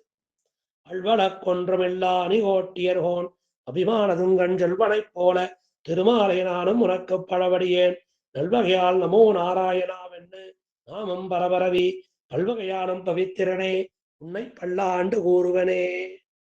அல்வழக்கு அல்வழக்கு தப்பான வழக்குகள், ஒன்றும் இல்லா யாதொன்றும் இல்லாத அணிகோட்டியர் கோன் அழகான திருக்கோட்டியூர் உள்ளாருக்கு தலைவராய் அபிமானதுங்கன் அபிமானத்தால் உயர்ந்தவரான செல்வனைப் போல செல்வ நம்பியைப் போல திருமாலே செய்யப்பதியான சுவாமியே நானும் சேஷபூதனான அடியேனும் உனக்கு சேஷியான உனக்கு பழவடியேன் பழைய அடியவன் ஆகையாலே. இது புதுசா வந்தது இல்ல. எந்தை தந்தை தந்தைத மூத்தப்பன் ஏழ்வடிகால் தொடங்கி உனக்கு அடிமைப்பட்டு இருக்கிறோம். நல்வகையால் நல்ல உபாயத்தால் நமோ நமகா நான் எனக்கு உரிய நல்லேன் நாராயணா என்று சர்வசுவாமியே என்று நாமம் பலபரவி உன் திருநாமங்களை சொல்லிக்கொண்டு பல்வகையாலும் சர்வ பிரகாரத்தாலும் எல்லா முறையாலும் பவித்திரனே பரிசுத்தனானவனே பவித்திர வஸ்துக்களுக்கெல்லாம் பவித்திர தன்மையை கொடுப்பவனே உன்னை உனக்கு பல்லாண்டு மங்களாசாசனம் கூறுவேன் பண்ணுகிறேன் என்கிறார். அப்போ அழ்வழக்கு, அப்போ வழக்கு இல்லாதது. அப்போ வழக்குன்னு சொல்லிட்டோம். அந்த வழக்குன்னா தப்பான வழக்குகள். தப்பான வழக்குகள்லாம் நீதிமன்றத்துக்கு போய் ஒரு எதுவும் வழக்கு தொடுக்கல. அல்வழக்கு ஒன்றுமில்லா வழக்கு வழக்கு அல்லாதன அப்படின்னா என்ன? தேகத்தில் ஆத்ம புத்தி பண்ணுகை, தேகாத்ம அபிமானம் அதை விட்டுணும். அப்புறம் ஆத்ம வஸ்துவை சுதந்திரன் என்று அனுசந்திப்பது அதுவும் கூடாது. சுதந்திரன் அல்ல, பரதந்திரன். தேகத்தில் ஆத்ம புத்தி கூடாது. தேகம் அழியக்கூடியது, ஆத்மா நித்திய வஸ்துவா இருக்கக்கூடியது. ஆத்ம வஸ்துவை சுதந்திரன் என்று அனுசந்திப்பது ஒரு நாளும் சுதந்திரன் அல்ல, பரதந்திரன் தான். தேவதாந்தரங்களில் பரத்துவ புத்தி பண்ணக்கூடாது. எம்பெருமானுக்கு மட்டும்தான் சர்வேஸ்வரத்துவம் இருக்கு. தேவதாந்தரங்கள்ல போய் பரத்துவ புத்தி பண்ணக்கூடாது. அது பகவத் அபசாரமா இருக்கும். பகவத் பஜனத்துக்கு பலம் பிரயோஜனாந்தரம் என்று இருக்கை. எம்பெருமானுக்கு பஜனை பண்ண அவன் நாமாவை சொல்லிட்டு இருக்கேன். 1 வருஷமா சொன்ன விஷ்ணு சஹஸ்ரநாமம் எனக்கு அந்த வலி உடம்புல இருந்தது. அந்த வலி போயிடுத்து. சஹஸ்ரநாமம் சொல்றதையும் விட்டுட்டேன். அப்ப ஏதோ ஒரு பயனுக்காக சஹஸ்ரநாமம் அப்படி இல்லை. அந்த திருநாமத்தை சொல்லுவது பலன், அந்த வாயார அந்த திருநாமத்தை சொல்லுவதே. அதனால பலம் பிரயோஜனாந்தரம் என்று இருக்கை. பகவத் அனுபவத்தை மமேதம் என்று இருக்கை. அதனால இந்த எம்பெருமான் இந்த பகவத் அனுபவம் இருக்கே அது எல்லோருக்குமாக உரியது, எல்லோரும் சேர்ந்து செய்யக்கூடியது. அந்த பகவத் அனுபவம் தான் நமக்கு எல்லாத்தையும் கொடுக்கக்கூடியது. அப்படின்னு ஒரு விசுவாசம் நம்பிக்கை வரணும். இந்த 5ஐயும் சேர்ந்துதான் அழ்வழக்குங்கிறார். இந்த குணபூர்த்தி பெரியாழ்வார்ட்ட நிரம்பி இருக்கான். அதை நம்மளையும் சேர்த்து சொல்றார். அழ்வழக் ஒண்ணுமில்லா அணிகோட்டியிருக்கும். ஆக நாமளும் அதை இந்த நல்ல குணங்களை வளர்த்துக் கொள்ள வேண்டும். செல்வன் அபிமானதுங்கன் செல்வனை போல. அப்ப செல்வன்னா ஸ்வரூப பிராப்தமான ஐஸ்வர்யத்தால் குறைவற்று இருப்பவன் அர்த்தம். அப்ப செல்வன்னா நிறைய பணங்காசு இருக்குன்னு அர்த்தம் இல்லை, கைங்கரிய ஸ்ரீ இருக்கு அப்படின்னு அர்த்தம். அபிமானதுங்கன் செல்வன் பழவடியேன் பழமையாவது உனக்கு சேஷித்துவம் அனாதியானால் போல எனக்கு சேஷத்துவம் அனாதி என்கை. அப்ப எம்பெருமானுக்கு சேஷித்துவம் அனாதி, புதுசா வந்ததில்லை. என்றைக்குமே எம்பெருமான் தான் சர்வேஸ்வரன், ஸ்ரீமன் நாராயணன் தான். அவனுக்கு அது புதுசா வரல, அனாதியா இருக்கு. எப்ப வந்தது, எப்ப ஒரு காலத்துல வந்தது, ஒரு காலத்துல முடிஞ்சிடும் இல்லை, நித்தியமா இருக்கு. அதே போல அடியனுக்கு சேஷத்துவம் அனாதி, அது எப்போதுமே இருக்கு. நான் அதை அறிந்து கொள்ளவில்லை. அதுதானே உடைய எம்பெருமானே உனக்கு சேஷித்துவமும் எனக்கு சேஷத்துவம் அனாதியா இருக்கு, அதைத்தான் பழவடியேன் என்கிறார். நல்வழியால் நமோ நாராயணா என்று. நமோ நாராயணாயேதி மந்திரகா சர்வார்த்த சாதகா. ஆக எல்லா விதமான நன்மைகளையும் செய்யக்கூடியது ஒரே மந்திரம் நமோ நாராயணாயேங்கிற மந்திரம். அந்த மந்திரத்தை சொல்லியாச்சுன்னா எல்லா காரியங்களையும் முடித்து கொடுக்கும் என்று. கூறுவனே என்று ஒருமையால் கீழ் சொன்ன புருஷார்த்திகள் மூவராலும் தாமே திருப்பல்லாண்டு பாடுகிறார். மூவராவது பகவத் சரணார்த்தி, ஐஸ்வர்யார்த்தி, கைவல்யார்த்தின்னு சொல்லக்கூடிய அந்த 3 பேர். அதனால அந்த புருஷார்த்திகள் மூவராலும் தாமே திருப்பல்லாண்டு பாடுறார் இந்த பதியத்தை. 3 பேரையும் கூட்ட எல்லாரையும் சேர்ந்து பாடணும். இந்த பாசுரத்துல நானே பாடுறேன் கூறுவனே அப்படின்னு ஒருமையில சொல்லியிருக்கார் சிங்குலர். இப்போ வியாக்கியானத்தை பார்த்துருவோம். அண்ட குலத்துக்கு என்னும் பாசுரத்தாலே அழைக்கப்பட்டு நெய்யடை என்னும் பாசுரத்தால் தாங்கள் திரிந்தினபடியை சொல்லிக் கொண்டு வந்த ஐஸ்வர்யார்த்திகள். அப்ப அண்ட குலத்துக்கு அதிபதியாகி அசோரியாக்கதரை அந்த இடத்துல அந்த அந்த தொண்டக்குளம் என்று சொல்லுகிறார். அதனால அந்த நெய்யடை பாசுரத்துல தாங்கள் திரிந்தினபடியை ஐஸ்வர்யார்த்திகள் அப்பதே சொன்னார்கள். எம்பெருமான் எங்களுக்கு எல்லாம் கொடுத்தார், அது ஜீவனத்துக்கு. அப்புறம் என்னை வெள்ளுயிராக்க வல்ல இந்த ஆத்ம தத்துவத்தையும் காட்டி கொடுத்தார், அது உஜ்ஜீவனத்துக்குன்னு அப்படியே பார்த்தோங்க. அந்த ஐஸ்வர்யார்த்திகள் என்றிருந்தவர்கள் ஆகையாலே அவர்கள் ஒருவனாக சொல்லுகின்ற நெய்யடை என்கிற பாசுரத்தில் கூறுவனே என்று ஏகவச்சன பிரயோகம் பண்ணினது போலவே இதிலும் கொள்வது. அப்ப இவ எல்லாரும் சேர்ந்து இருக்கா இந்த பாசுரத்துல. பகவத் சரணார்த்தி இருக்கா, பகவன் லாபார்த்தி இருக்கா, கேவலர்னு சொல்லக்கூடிய அந்த கைவல்யார்த்தி இருக்கா, அப்போ ஐஸ்வர்யார்த்தியும் இருக்கா. அவர்களில் ஒருத்தர் சொல்லணும், அதற்காக கூறுவனே என்று சொன்னார். அழ்வட கொண்டு வெல்லா தேகமே ஆத்மாவென்று நினைப்பது, பகவானுக்கு சேஷமாய் பரதந்திரமான ஆத்மாவை சுதந்திரம் என்று நினைப்பது, தேவதாந்திரங்களை பரதெய்வமாக நினைப்பது, எம்பெருமானிடத்தில் க்ஷுத்திர பலன்களை அபேட்சிப்பது.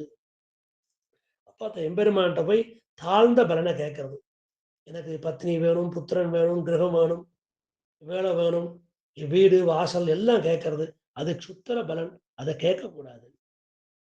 வரிசையா ஏற்கனவே பார்த்ததுதான் இதெல்லாம். மோட்சத்துக்காகவும் கர்மம் ஞானம் முதலிய உபாயாந்தரங்களை அனுஷ்டிப்பது.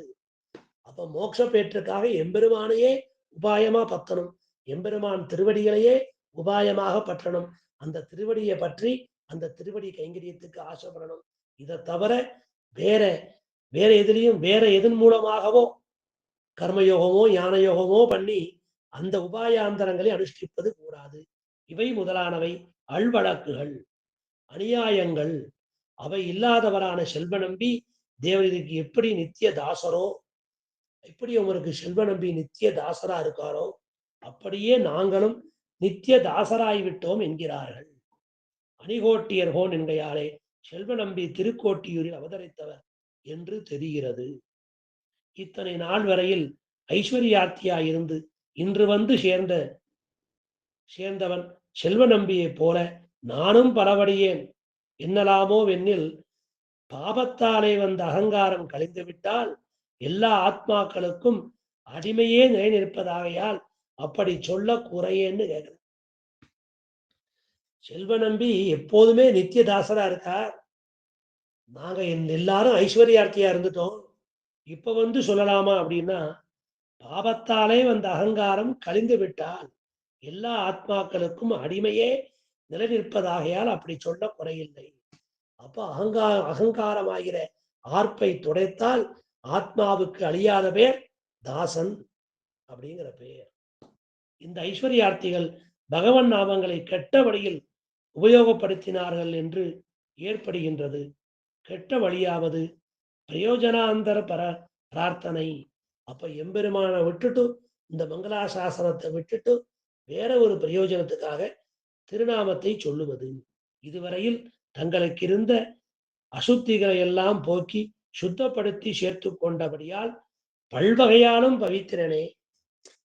அப்ப ஐஸ்வர்யத்துக்கு ஆசைப்பட்டேன், இந்த லோகத்தில் உள்ள எல்லா போக்கியத்துக்கும் ஆசைப்பட்டேன், அதை எல்லாம் நீக்கி கொடுத்து அவன் திருவடியில மங்களாசாசனத்தை கொடுத்தாரே, பல்வகையாலும் பவித்திரனே என்றார்கள். அபிமானதுங்கன் என்பது வட சொல். உன்னுடைய அபிமானத்திற்கு பாத்திரமானதாக இருக்கிறான். அபிமானத்தால் உயர்ந்து இருக்கிறார். அப்ப எந்த அபிமானம்னோ பகவான் மேல உள்ள அபிமானத்தால உயர்ந்து இருக்கிறார். இது 11வது பாட்டு. 12வது பாட்டு சாத்து பாசனம். இதையும் முடிச்சிடலாம். பல்லாண்டண்ட பவித்திரனை பரமேட்டியை சார்கம் என்னும் வில்லாண்டான் தன்னை வில்லிபுத்தூர் விட்டு சித்தன் விரும்பிய சொல் நல்லாண்டென்று வென்றுரைப்பார் நமோ நாராயணாய வென்று பல்லாண்டும் பரமாத்மனை சூழ்ந்திருந்தேத்துவர் வல்லாண்டே.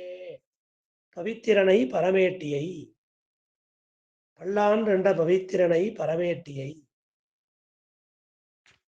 பவித்திரனை பரிசுத்தன், பரமேட்டியை பரமபத நிலையன், சார்கம் என்னும் வில்லாண்டான் தன்னை சீர்சாண்கம் என்கிற தனுசை அடக்கி ஆள்பவனான எம்பெருமான், வில்லிபுத்தூர் விட்டு சித்தன், ஸ்ரீவில்லிபுத்தூரிலே பிறந்த பெரியாழ்வார் விரும்பிய சொல், ஆதரத்தோடே சொன்ன சொல்லாகிய இந்த பிரபந்தத்தை நல்லாண்டு என்று நமக்கு நல்ல காலம் வாய்த்தது என்று மகிழ்ந்து நவின்று உரைப்பார் சர்வதா அனுசந்திப்பவர்கள், பல்லாண்டையே சேவித்துக் கொண்டிருப்பவர்கள், பரமாத்மனை ஸ்ரீமன் நாராயணனை சூழ்ந்து இருந்து சுற்றும் சூழ்ந்து கொண்டு நமோ நாராயணாய என்று பல்லாண்டும் எப்போதும் பல்லாண்டு ஏத்துவர், மங்களாசாசனம் பண்ண பெறுவர்கள். பரமபதத்திலிருந்து இருந்து இருப்பவனாய் நித்திய பரிசுத்தனாய் பஞ்சாயுதங்களை தரித்துக் கொண்டிருப்பவனான சர்வேஸ்வரன் விஷயத்தில் பெரியாழ்வார் பொங்கும் பரிவாலே பாடின இத்திருப்பல்லாண்டு திவ்ய பிரபந்தத்தை. அப்போ பரமபதத்துல எம்பெருமான் எழுந்தருளி இருக்கிறான், நித்திய பரிசுத்தனாக இருக்கிறான், பஞ்சாயுதங்களை தரித்துக் கொண்டிருக்கிறான். அப்பேற்பட்ட அந்த சர்வேஸ்வரன், அந்த பரம்பொருள், அந்த பரதேவதை, அந்த பரமாத்மா, அந்த ஸ்ரீமன் நாராயண் விஷயத்திலே பெரியாழ்வார் பொங்கும் பரிவாலே பாடின இத்திருப்பல்லாண்டு. அப்போ எல்லோரும் எம்பெருமானுக்கு மங்களாசாசனம் செய்து உள்ளார்கள். அப்ப ஆழ்வார்கள் மற்ற அனைவருக்கும் பரிவு உண்டு, பொங்கும் பரிவு இவருக்கு மட்டும்தான் இருக்குங்கிறார். இத்திருப்பல்லாண்டு திவ்ய பிரபந்தத்தை நமக்கு நல்ல காலம் வந்துவிட்டது என்கிற கொண்டாட்டத்துடன் இவ்விபூதியில் எஞ்ஞான்றும் பாடுகிறவர்கள், ஐயோ எம்பெருமானுடைய கடாட்சம் கிடைச்சிருத்தோ, எம்பெருமானுடைய கிருபை கிடைச்சிருத்தோ, இப்படி எம்பெருமான் நமக்கு அனுகிரகம் பண்ணார், அந்த சந்தோஷத்தோட கொண்டாட்டத்தோட இந்த ஊதியில் உள்ள அனைவரும் மறுமையில் மோட்சலோகத்தை அடைந்து அங்கும் எம்பெருமானுடைய முக உல்லாசத்தையே புருஷார்த்தமாக நினைத்து அநேக தேகங்களை எடுத்துக்கொண்டு அப்பெருமானுடைய 4 பக்கத்தில் இருந்து கொண்டு மங்களாசாசனம் பண்ண பெறுவர்கள் என்று இதனால் பலன் சொல்லி தலை கட்டிட்டார் ஆயிற்று. அப்ப என்ன பலன்னு கேட்டோம். இது பலஸ்ருதியை சொல்லக்கூடிய பாசனம். 11 பாசனத்துல பல்லாண்டு பாடியாச்சு. இந்த திவ்ய பிரபந்தத்தை ஓதுறமே, இந்த திவ்ய பிரபந்தத்துக்கு உரியவன் அந்த ஸ்ரீவைகுண்டநாதன். அப்பேற்பட்ட அந்த எம்பெருமான் நாம இந்த ஜென்ம முடிவுல பரமபதத்தை அடைந்து அங்க எம்பெருமானுடைய முக உல்லாசத்தை பார்த்து ஆனந்தப்பட்டு அதையே புருஷார்த்தமாக கொண்டு அநேக தேகம், இங்க பல்லாண்ட ஒரு வாயால சொல்லி பாடுறோம், அங்க அப்படி இல்லை, 1000 வாயால சொல்லி ஆனந்தப்படலாம். அப்பேற்பட்ட அந்த எம்பெருமானை சுற்றி பல தேகங்களை எடுத்துக்கொண்டு 4 பக்கங்களிலும் சூழ்ந்து கொண்டு பல்லாண்டு பல்லாண்டு பல்லாயிரத்தாண்டு பல கோடி 100,000 பல்லாண்ட தெந்தோல் மணிவண்ணா உன் சேவடி செவ்வி திருக்காப்பு என்று மங்களாசாசனத்தையே பண்ணி கொண்டிருப்போமாக. அதனால இந்த இடத்துல இந்த 11 பாட்டு பாடி பொங்கும் பரிவாலே பாயின இந்த திவ்ய பிரபந்தம், இந்த மங்களாசாசனத்துல ஆழ்வாருக்கு திருப்தி பிறக்கவில்லை. அதனால பல்லாண்டு பாடியாச்சு, எல்லாருக்கும் பல்லாண்டு பாடியாச்சு. அந்த பகவத் சரணார்த்தி, அந்த கைவல்யார்த்தி, ஐஸ்வர்யார்த்தி எல்லாரையும் அழைச்சிட்டு போயாச்சு. தொண்டர் குலம் சமித்தியா இருக்கு, பல்லாண்டு போரும் நினைக்காம இதுல திருப்தி பெறாம அங்கேயும் போய் பல தேகங்கள் எடுத்துக்கொண்டு பெரும்பெருமான சுத்தி பல்லாண்டு பாடணும், சூழ்ந்திரும் ஏத்துவர் பல்லாண்டே. அதனால இந்த ஆழ்வாருக்கு மங்களாசாசனம் பண்ணுவதிலே திருப்தி பெறவில்லை. பொங்கும் பரிவு மேலும் மேலும் ஆழ்வாருக்கு பிரவாகமாக ஓடிக்கொண்டே இருக்கிறது. பவித்திரன் தான் பரிசுத்தனாய் இருப்பதோடு அபரிசுத்தர்களையும் பரிசுத்தராக்க வல்ல பரமேஷ்டி. அப்பேற்பட்ட அந்த எம்பெருமான் அந்த பரமேஷ்டி பரமேட்டி என்று தெரிந்திருக்கிறது. மிகச்சிறந்த ஸ்தானத்தில் வாழ்பவன் என்று பொருள். அப்ப பரமேஷ்டின்னு சொன்னா உயர்ந்த ஸ்தானத்தில் இருக்கக்கூடிய அந்த ஸ்ரீவைகுண்டநாதன். சார்ங்கம் என்பது வடமொழியில் வில்லுக்கு பொதுவா இருந்தாலும் பெருமானுடைய திருவில்லுக்கு சிறப்பு பெயர். அப்ப சார்ங்கபாணி கையிலே வில்லை படுத்திருக்கின்றான். வில்லாண்டான் என்ற சொல்லாற்றலால் சத்துருக்களை காட்டு காட்டு என்று விம்மி கிளம்புகின்ற வில்லை அடக்கி ஆள்பவன். அப்ப கையில் இருக்கிற வில்லை எல்லாம் எம்பெருமான் அடக்கி ஆளுகிறான். அப்ப எல்லார் மேலையும் அம்பு வில்ல பிரயோகிக்கிறது இல்லை, எல்லாரையும் திருத்த பார்க்கிறான். திருந்தாதவர்களை தான் அழித்து திருத்துகிறான். அப்பேற்பட்ட வில்லாண்டான் எம்பெருமான். வில்லி கண்டார் என்பவர்களில் மூத்துவனான வில்லி என்பவனால ஏற்படுத்தப்பட்ட புதிய நகரம் ஆகையாலே வில்லிபுத்தூர் என்று திருநாமம். அப்ப அந்த ஊருக்கு வில்லிபுத்தூர்னு ஏன் பேர் வந்ததுன்னா, வில்லி கண்டார் என்பவர்களிலே கையில வில்ல வச்சுட்டு இருக்கா பல பேர். அதுல ஒருத்தவன் பேர் வில்லின்னு வேறு மூத்தவன், அவனாலே ஏற்படுத்தப்பட்ட நகரம். அதனால வில்லிபுத்தூர் என்று திருநாமம். வில்லி என்பவன் புற்றில் நின்றும் வடபத்திரசாயி பெருமாளை கண்டெடுத்து பிரதிஷ்டை செய்து திவ்யதேசம் என்று இதனை வில்லிபுற்றூர், புத்துலேருந்து கிடைச்சாராம் அந்த வடபத்திரசாயி. ஆயிலை மேலே அந்த எம்பெருமான் ஆளிலை கண்ட பெருமான், ஆளிலே கண் வந்து அந்த எம்பெருமான் ஒரு புற்றுல கிடைச்சார் அந்த வில்லிங்கிறவருக்கு. அதனால வில்லி புற்றூர், அந்த வில்லி புற்றூர்லேருந்து எடுத்தார். அதனால அதுக்கு வில்லி புற்றூர் என்று கூறுகின்ற வடமொழியிலே ஸ்ரீதன்வி நவ்யபுரம். அந்த வில்லிங்கிறதுக்கு தன்வி, ஸ்ரீதன்வின ஸ்ரீதன்வி நவ்யபுரம், ஸ்ரீவில்லிபுத்தூர். அப்போ ஸ்ரீதன்வி வல்மீகபுரம், வல்மீகம்னா புத்து, ஸ்ரீதன்வி வல்மீகபுரம். அப்போ வில்லிபுத்தூர் என்று சிறுபான்மையாகவும் வழங்கப்பெறும். பிட்டு சித்தன் விஷ்ணுவை சித்தத்திலே உடையவர் என்று பொருள். மற்ற ஆழ்வார்களுடைய சித்தத்திலும் எம்பெருமான் எழுந்தருள் இருந்தாலும் அறவத்தமலையினோடும் அழகிய பார்க்கடலோடும் அரவிந்த பாவையும் தானும் அகம்படி வந்து புகுந்து பறவை திரை பலமோத பள்ளி கொள்கின்ற பிரானை. அப்பேற்பட்ட அந்த எம்பெருமான் அரவிந்த பாவையும் தானும் அகம்படி வந்து புகுந்து. அதனால எம்பெருமான் திருப்பாக்கடல்ல பெருமாள் இல்லை, ஸ்ரீவைகுண்டத்துல பெருமாள் இல்லையா. பிராட்டிமார்களோட நித்திய புத்தர்களோட எல்லாம் பெரியாழ்வாருடைய திரு அந்த பெருமாள் பெரியாழ்வாருடைய அந்த மனசுக்குள்ள வந்துட்டானா எல்லாம். என் மனம் புகுந்து பெரியாழ்வார் நெஞ்சே கோயில ஆயிடுத்து. மனக்கோயில் கொண்ட மாணிக்கமாக இருக்கார் பெரியாழ்வார். பனிக்கடலில் பள்ளிகோலை பழகவிட்டு ஓடி வந்து என் மனக்கடலில் வாழவல்ல மாய மணால நம்பி என்று இவ்வாழ்வார் தாமே பேசிக்கொள்ளும்படியாக. இந்த ரெண்டு பாசுரமே சென்னியோங்கு பதியத்துல வருது. அறவத்து அமலையினோடும் அழகிய பார்க்கடலோடும் அரவிந்த பாவையும் தானும் அகம்படி வந்து புகுந்து என் மனத்தே வந்து புகுந்தான் எம்பெருமான். திருப்பாக்கடல்ல பெருமாள் இல்லையா, ஸ்ரீவைகுண்டத்துல பெருமாள் இல்லையா, அந்த நித்திய ஊதியில யாருமே இல்லையா, திருப்பார்க்கடலும் ஒன்றும் இல்லையா, எல்லாம் ஆழ்வார் மனசிலே புகுந்து விட்டார்கள். அப்பேற்பட்ட அந்த பெருமை அந்த ஆழ்வாருக்கு. பனிக்கடலில் பள்ளிகோலை பழகவிட்டு ஓடி வந்த மனக்கடலில் வாழவல்ல மாய மணாலா நம்பி தனிக்கடலே தனிச்சுடரே தனி உலகே அப்படின்னு ஆழ்வார் கொண்டாடுகிறார் என்று இவ்வாழ்வார் தாமே பேசிக்கொள்ளும்படியாக எம்பெருமான் குடும்பத்தோடு வந்து நித்தியவாசம் பண்ண பெற்ற ஏற்றம் இவ்வாழ்வார் திருவுள்ளத்திற்கே அசாதாரணமானது. அதனால எம்பெருமான் சகல பரிவாரங்களோட எல்லா திவ்ய தேவசங்களோட சர்வ பரிசருகைகளோட அனந்த கருட விஸ்வசேன பிராட்டிமார்களோடும் நித்தியர்களோடும் முக்தர்களோடும் சர்வ பரிஜனங்களோடும் வந்து பெரியாழ்வார் திருவுள்ளத்திலே கோயில் கொண்ட உள்ளத்து. அப்படி அந்த பெரியாழ்வார் திருவுள்ளத்துல வந்து எம்பெருமான் கோயில் கொண்டான். இது அவருடைய திருவுள்ளத்திற்கே அசாதாரணம். இது ஒரு சாதாரணம் இல்லை, வாய் விட்டு சொல்ல முடியாது, வாச்சா மகோச்சரமா இருக்கு என்று இந்த திருப்பல்லாண்டு பாசனம் இந்த 12வது பாசனத்தோடு நிறைவடைகிறது. ஆக இங்க பல்லாண்டு பாடி அந்த திருப்தி பெறவாம மேலும் பல்லாண்டுக்கு பாடிக்கொண்டிருக்கிறார் பெரியாழ்வார். நாமும் அந்த உயர்ந்த அந்த பரமபதத்தை அடைந்து அங்க பெரியாழ்வார் பல்லாண்டு பாடல் கோஷ்டியில நாமளும் சேர்ந்து கொண்டு சூழ்ந்திருந்து ஏத்துவர் பல்லாண்டே அப்படின்னு முடிச்சிருக்கார். இது பொய்யில் பாடல், இது பொய்யில் பாடல், பொய்யில்லாத பாடல், மிகுந்த நம்பிக்கை உள்ள பாடல். அந்த நம்பிக்கையோடு சொல்லுவோம். அந்த பெரியாழ்வார் கோஷ்டியில நாமும் போய் சேர்ந்து பல்லாண்டு பாடுகின்றோம். இதுதான் இந்த பல்லாண்டு நமக்கு உணர்த்துகிற மிகப்பெரிய தத்துவமா இருக்கு. இந்த 12 பாசுரம் இதற்குண்டான அர்த்தத்தை திவ்யார்த்த தீபிகை மூலியமா அனுபவிச்சோம். இனி மேற்கொண்டு பெரியவாச்சான் பிள்ளை வியாக்கியானம். ஆக அந்த பூர்வாச்சாரியர்கள் வியாக்கியானத்தையும் நன்றாக நாம் அறிந்து கொள்ள வேண்டும். அதற்குண்டான பிடிஎஃப்பும் உங்களுக்கு அனுப்பி வைக்கப்படும். அடுத்த உபன்யாசம் பெரியவாச்சான் பிள்ளை எப்படி இந்த திருப்பல்லாண்டு பாசுரங்களுக்கு அர்த்தங்களை சொல்லியுள்ளார்.